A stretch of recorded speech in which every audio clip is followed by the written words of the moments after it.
Bagong motor. Ito guys yung original niya oh. Akala mo tanso, yung pala aluminum.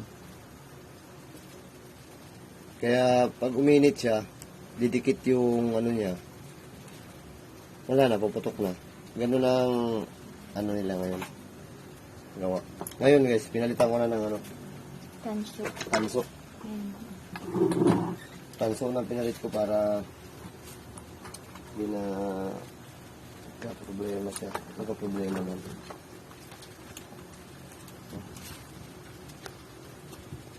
Bagong motor. Sipat na lang.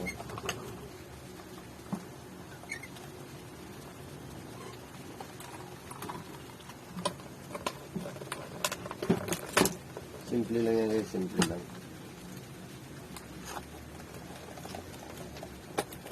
Ganito lang yun. Kasi ito, set up mo na lang ito mamaya. Pag once na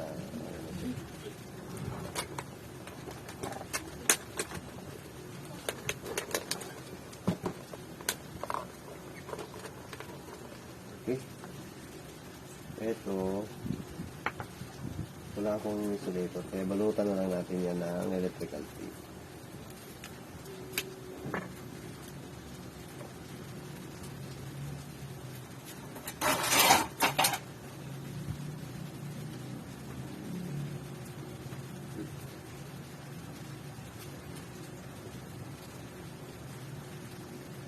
Sa mga hindi pa nakakalam kung asan yung number 1 nito, saka yung source ng power, number 2, number 3. Ito lang yung guys, oh.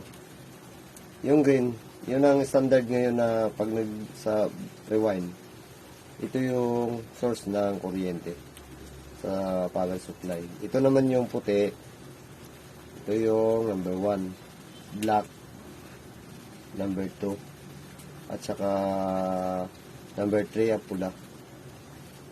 Ito, kapasitor. Kahit magkabaliktaran yan guys, wala.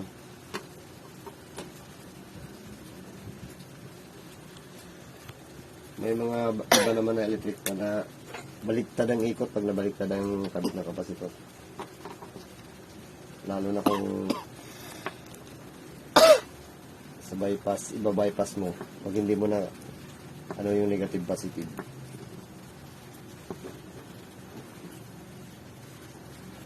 O, ganun na guys. Simple lang. Umaandar na yan. Tapos, ibalik mo yung dito, sa ilalim. Ganun na siya.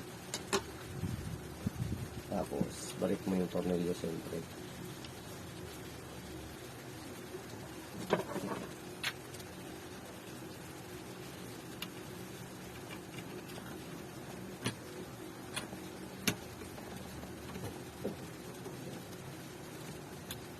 Okay, testing.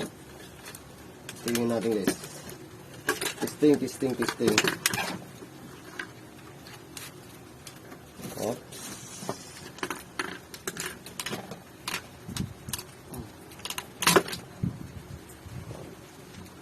Testing. Saksak.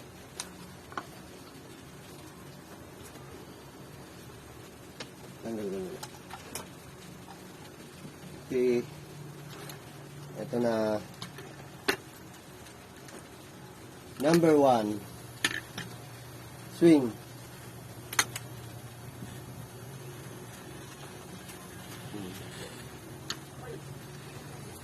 Number 2. Number 3. Okay na guys. Pwede na ibalik sa may-ari. Tag-init ngayon. Kailangan niya to.